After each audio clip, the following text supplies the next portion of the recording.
अगली कार्रवाई जब भी ग्रीवेंसीज होगी उससे पहले उसका निपटान करने के लिए प्रशासन को आदेश हुए और अगली बार जो नई शिकायतें होंगी अगली बार आगे देखिए। एक नरवाड़ा रोड का मामला आया था होटल का, तो उस पर क्या कुछ है? देखिए एक मामला है वो बहुत पहले से मेरे संज्ञान में था कि वहाँ पे गलत काम होते हैं, कॉलोनी के लोग उसके वजह से परेशान थे और डीसी साहब और एसपी साहब मैंने कहा है एसपी साहब इस मामले को खुद संज्ञान में लेके और जो दोषी अधिकारी है उनके खिलाफ कार्रवाई करने के लिए कहा। मैंने ये भी कहा है कि वो जो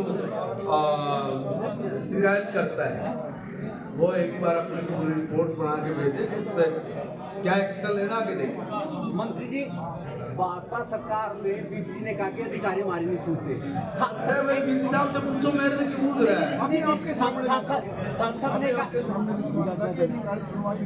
कौन कर रहा है? किसने कहा? किसने कहा? अधिकारी फोन तक नहीं उठाते।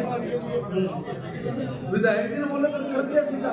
ऐसा नहीं है कि बोल दिया ये कोई नहीं है। उन्होंने कहा कि ये फोन नहीं उठा पा रहा था, उसने सॉरी फील किया, उनका सर कोई गलती है। अब ये थोड़ी नहीं कि फांसी में डाल देगा। अगर मौके पे इधर न्यू बोलते हैं तो तुरंत अरे धर्मात्मा थोड़ी नहीं है। फांसी में डाल दे किसी आदमी की कोई बात सुननी तो पड़ेगी। सवाल ये है कि सिस्टम कंट्रोल क्यों नहीं हो पा रहा? पूरा सिस्टम कंट्रोल में है, कोई कंट्रोल नहीं है। जो भी कोई आपको कंट्रोल से बाहर लगता है बताइए, सीधा करेंगे। ऐसा नहीं है कि भाई आप कहीं की बात कहीं जोड़ के कुछ भी बोलेंगे, किसी की बात को टच करके नहीं, यहाँ की बात मुझे बोलिए। और कौन अधिकारी कर्मचारी है जिसको एक बार कहने के बाद नहीं काम करते? ऐसा नहीं है। पिछली बार की जो शिकायतें थी सबकी सब ये निपटा के लेके यहाँ पे आए।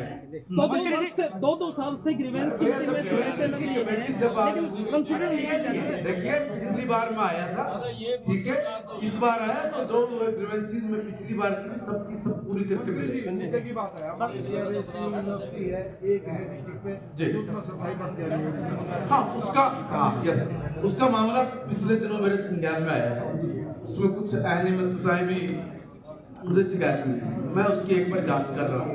वो आ जाएगी जांच होते तुरंत उसकी अगली कार्रवाई। मंत्री कब तक हो जाएगी? है भाई वाइस चांसलर की नियुक्ति प्रक्रिया चल रहा है। मंत्री जी, अमेरिका ने 30 भारतीयों को भेजना काम किया, उसमें हरियाणा के भी है 30 लोग हैं, और क्या ये अमेरिका कदम सही है? क्या मानते हो आप इसको? जी देखिए ये आपने एक इंटरनेशनल सवाल मेरे से किया।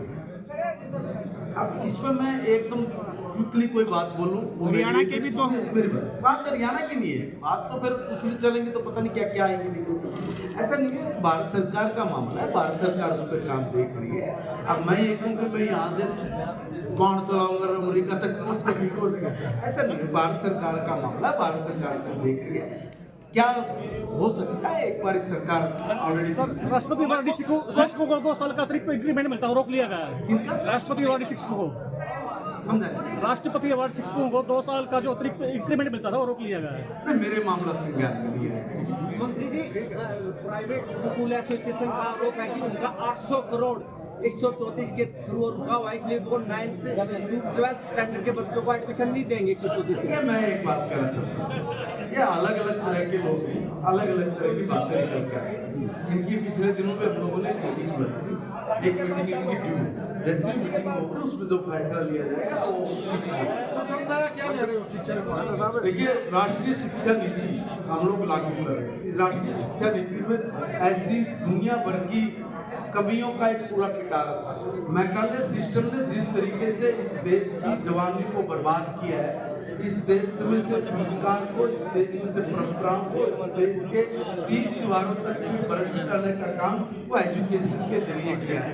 हमने नई राष्ट्रीय शिक्षा नीति के माध्यम से ये तय किया है कि इस देश के इतिहास की ठीक से जानकारी और इस देश का बच्चा जब भी पढ़े तो पढ़ते पढ़ते कैसे रोजगार परक एजुकेशन के साथ स्कूल कॉलेज की अपने एजुकेशन क्रॉस करते ही पास करते तुरंत अपने पैरों पे खड़ा हो जाए। इस तरह की पोजीशन में हमने काम किया कि भी इसमें ज़्यादा से ज़्यादा, अब आजकल थ्योरेटिकल ज़्यादा है और प्रैक्टिकल कम है। अब प्रैक्टिकल को ज़्यादा करके थ्योरेटिकल जितनी जानकारी है होनी चाहिए, मगर व्यक्ति का प्रैक्टिकल हुए बिना मैं समझता हूँ कि कहीं गुजारा नहीं है। इसलिए अब हम लोगों को प्रैक्टिकली उस पर जाना पड़ेगा, हुनर कौशल इस पे अपने को जाना पड़ेगा।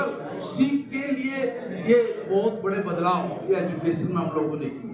मंत्री जी कल पूर्व मुख्यमंत्री हुड्डा जी ने ब्लेम किया है भाजपा ने जो वायदे किए थे खास और वो क्या बोल लेंगे, ये तो बोल लेंगे 2100 रुपए हर महिला के खाते में। हाँ, ये जाएंगे ना, अभी जाए बजट से। देखिए वो पूर्व मुख्यमंत्री है, मेरे बड़े आदरणीय सम्मानीय, कुछ भी शब्द बोले वो अच्छा नहीं है, मगर इतना तो उनको भी पता होता है कि सरकार बनने के बाद ये सारी चीजों की घोषणा या सारी चीजों को लागू करते वक्त बजट सेशन का होना जरूरी है। अभी बजट सेशन आ गया क्या? अभी है। अब जब बजट सेशन आएगा उसी में तो सारी चीजें होंगी। वो जानकारी भी होते हैं, मगर सुर्खियां बटोरने के लिए अखबार में वैसे तुम छापोगे नहीं, दिखाओगे नहीं, अब कुछ पटांग बोलना पड़ेगा। ठीक है, गणतंत्र दिवस पर भ्रष्ट अधिकारी को सम्मानित किया जाना जिला प्रशासन द्वारा क्या गंभीर चूकनी है? कौन से भ्रष्टाचारी को सम्मानित कर दिया? ITI प्रिंसिपल जीन जिसने सरकार को वित्तीय हानि पहुंचाने अरे मेरी बात सुनिए, क्या कोर्ट ने उसको दोषी करार, अरे रुकिए, उसको सजा किसने दी? कोर्ट में उसको दोषी साबित किया गया है क्या? आपकी चेयरमैनशिप वाली मीटिंग के सदस्य ने रिपोर्ट सबमिट अरे कर भैया रुकिए, कुछ भी कहने से पहले 10 बार सोचिए कि क्या बात आप सर, सरकारी स्कूलों की दशा सुधारने के लिए क्या कदम उठाए जा रहे हैं? दोबारा बोलो कि क्या कहा? सरकारी स्कूलों की दशा सुधरे, स्टाफ की कमी पूरी देखिए हो, बिल्कुल आपने बहुत अच्छा क्वेश्चन किया, धन्यवाद ब्रदर। मैं जब शिक्षा मंत्री बना, पढ़ने के बाद मैंने तुरंत हायर एजुकेशन, सेकेंडरी और एलिमेंट्री के तमाम बड़े अधिकारियों की मीटिंग ली, एक नहीं, लगातार समय समय पे मैं उनको ले रहा हूँ। इसमें हम लोगों ने निर्णय लिया है कि कहाँ स्टाफ की कमी है, इसलिए रेशनलाइजेशन, एक भी स्कूल बिना टीचर के ना बचे। हमारे पास मटेरियल उपलब्ध है, ताज्जुब की बात नहीं है, भले ही मेरी सरकार भी, मुझे कहने में कोई अतिशोक्ति नहीं।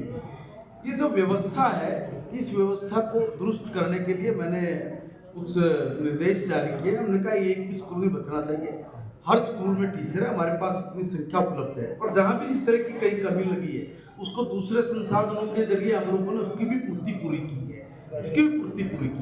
अब 1 अप्रैल से कोई स्कूल बिना टीचर के न रहे, और ऐसे स्कूल जिनकी स्ट्रेंथ 1500 से ज्यादा है बच्चों की, उन स्कूलों में तो नक्शा पलटने के लिए हम लोगों ने जितना फंड्स चाहिए उतना फंड्स जारी करने का आदेश दिया है। जितनी भी कमियां उसको कमियों को पूरा करने के लिए कहा है। बहुत कुछ आमूल-चूल परिवर्तन आपको देखने को मिलेंगे। देखिए, राष्ट्रीय शिक्षा नीति के तहत जिस भी प्रकार की अपेक्षाएं की जा रही है उनको पूरा करना, ये हमारी नैतिक जिम्मेवारी है। वैसे तो राष्ट्रीय शिक्षा नीति 2020 ये 2030 तक पूरे करने की बात है, मगर हरियाणा में पूर्व मुख्यमंत्री आदरणीय मनोहर लाल जी ने सब अधिकारियों के साथ बैठने के बाद जब इस निष्कर्ष पर पहुंचे कि भाई हम लोग काफी काम पहले ऑलरेडी कर चुके हैं, इसलिए हम इसको जल्दी भी कर सकते हैं, तो ये टारगेट 2025 रखा गया। और 2025 क्योंकि चालू हो चुका है, तो 2025 तक हमने इस काम को करना है। इसलिए मेरा प्रयास ये रहेगा कि 2025 तक हम लोग पूर्ण रूप से राष्ट्रीय शिक्षा नीति को लागू करें। फिर भी कहीं कोई बात होगी तो लगभग एक एवरेज से ऊपर हम लोग उस काम को पूरा करें।